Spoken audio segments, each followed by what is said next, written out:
Hey everybody, this is a video in defense of Solo, a Star Wars story. Lee and I, we saw this movie twice already, and we're shocked. All the people talking about movies, and specifically talking about our kinds of movies on YouTube, nobody seems to be seeing what we see in this movie. Hearing a lot of hate, which we think is completely unfounded. Before we get into that, tell me, Lee, what were you expecting going into it? I mean, we all heard about the production troubles and stuff like that, which I think just makes you nervous.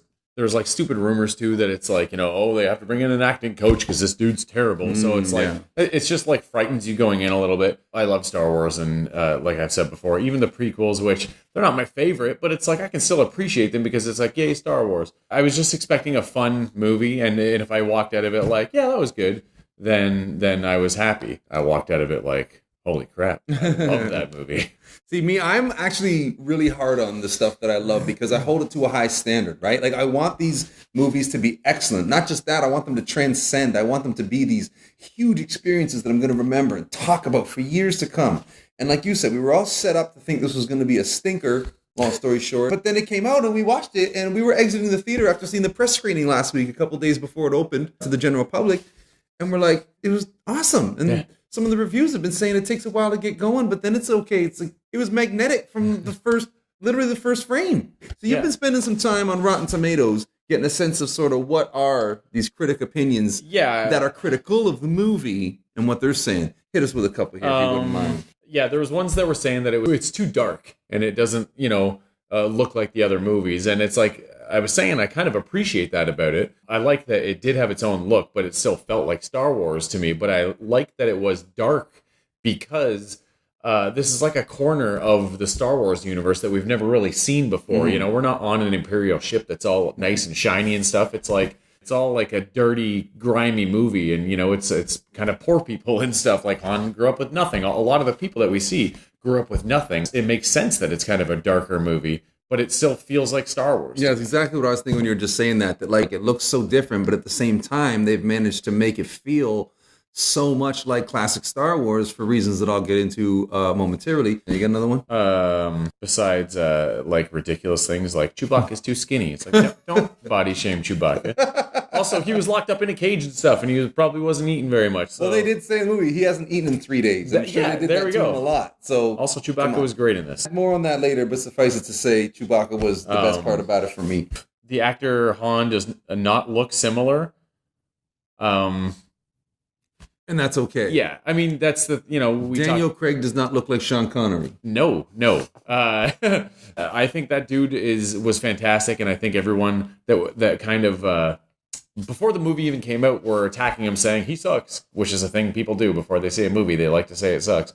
They all owe him a huge apology. Everyone wanted. There's this other actor named Anthony Ingruber who I first saw on YouTube doing impressions of Harrison Ford, and they are like amazing impressions. And he actually looks a lot like Harrison Ford, and there was a movie called Age of Adeline that Harrison Ford was in, and this dude played a younger Harrison Ford in a flashback, and it was great and stuff, but it's like, I don't know otherwise how well he is at acting. Maybe he's good, I don't know, but I feel like if they would have cast that dude, I would have been watching this movie and feeling like I'm watching a guy do a Harrison Ford impression, whereas this guy, he had the feel of Han Solo to me. He had mannerisms of Han Solo. I mean, some people are like, it takes a little bit to kind of like for him to start feeling like Han Solo. But for me, it was like straight away, like that's young Han. Right out of the gate. Yeah. I totally felt like he is not trying to do an impression. He's not trying to take what's come before. He's doing right by what's come before. Yeah.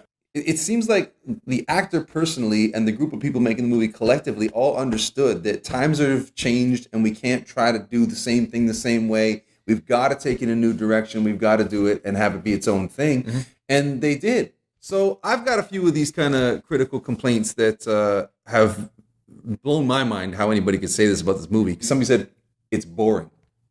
Stupid. Like literally excitement and thrills from the very first frame of the movie. It starts with a chase, then a little bit of story and setting things up. And there was like so many space chases and battles and the Falcon, and like at no point during the movie, because we've seen it twice now, did I think, it's kind of dragging here. Yeah, I never thought that. We're getting to meet new characters and stuff. Oh, God, Paul Bettany. Small role, but that dude is so charismatic. Yeah, he's taking a lot of crap, too. People saying, why'd you even have him there? Why didn't you make that cameo villain guy be the villain of this movie? And He was terrific. He was great. And he also didn't pull so much focus that the focus was taken away from Han and Kira and Chewie and what's going on at the center of this thing. Yeah. And also everything about the Crimson Dawn and the organization. And like, I want to know more about them. I want to see what else has they got going on in the galaxy. What other characters that are connected to characters we know. This movie feels so much more like really an expansion of the universe of the galaxy than we've seen before from either the prequels or the movies that are in the new era for me. Like, this felt like Star Wars in a way that Star Wars hasn't felt since I was a little kid watching it on TV when it was on all the time. You know what I mean? The next one, somebody said, it doesn't add anything to the mythology. I think I saw a complaint too, like kind of maybe ties into that, where they're like, this is a story that nobody wanted.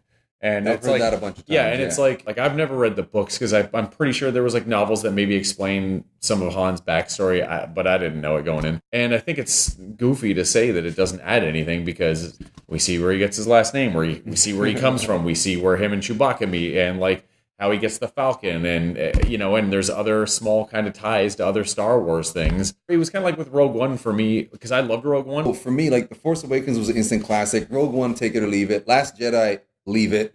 And then Han Solo comes along, and I think that under other circumstances, this movie could have been a runaway cultural zeitgeist kind of movie. Should have been. Kids playing with the toys, people got the T-shirts. The merch that they're coming out with is fun and colorful and bright. I think that would catch on. People who like The Last Jedi, supporters of it, they like it because they say it broke new ground and it defied expectations. Right.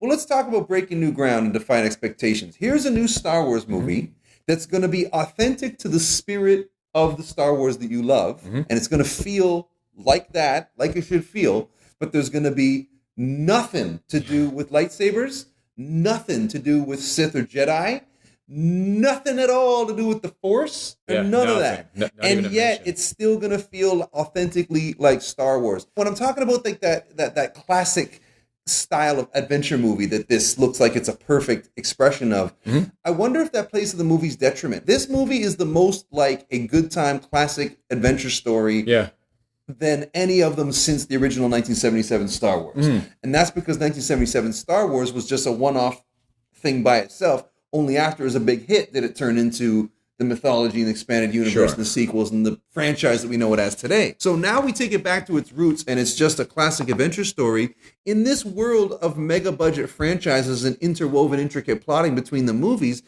Is it possible that that's actually to the movie's detriment? I mean, it's possible, I suppose, because now, I mean, I think for a lot of people, Star Wars equals Jedi.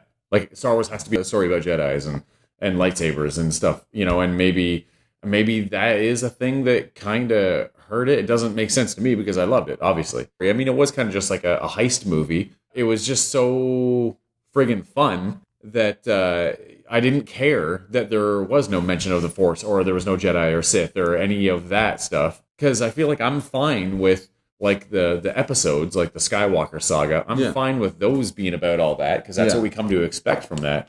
But all these like offshoot movies like Rogue One and this now, like I'm fine to see those other corners of the universe. Yeah. And the more I see of them, the more I want that. And the kind of Easter eggy kind of cameo stuff. First, it needs to be said, this movie does not at all do what a lot of people seem to think it was going to do, which was just throw a bunch of references and fan service at you. It is a remarkable amount of restraint because it would have been so easy to do that. Absolutely. Right? On a cynical business level, you'd think that's where the money is. We'll just throw Easter eggs and fan service at them until they cry uncle, but it doesn't do that. It chooses instead to tell this elaborate, intricately plotted story with interesting twists and all this kinds of stuff. You're seeing all that origin of like how he got the Falcon and whatnot, but it plays out in such a fun and adventurous spirit that it doesn't feel like it's just, rehashing old stuff. Some people have said that Han Solo is the same guy at the beginning that he is at the end. And to that I say, what are you talking about?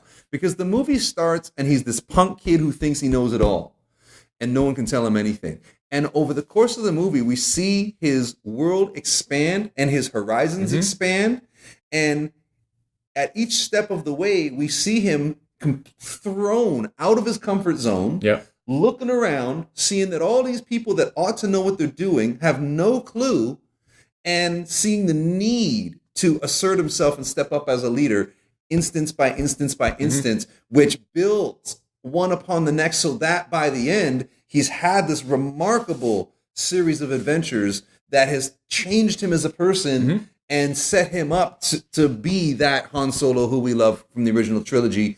And now to give us that glimpse into that corner of the Star Wars universe that we never seen before, but also kind of tie in with the cameos that they did bring in at the end. Like I said, I'm so much more excited at the idea of seeing more of this than whatever the hell is going on with Rey and Kylo Ren and Finn and Poe and all them. Like, if I had to choose one or the other, it would be this one, hands down, no question. I want to see another sequel to this. I want to see more. Absolutely. I want to see 2 more movies. I want to see other characters get brought into it and then get spun off. I want to see Boba Fett in the next one of this first and then go do his own thing. Easily, like, there's just so much fun stuff here that I think people would really get into if they were willing to give this movie a fair shake. Yeah.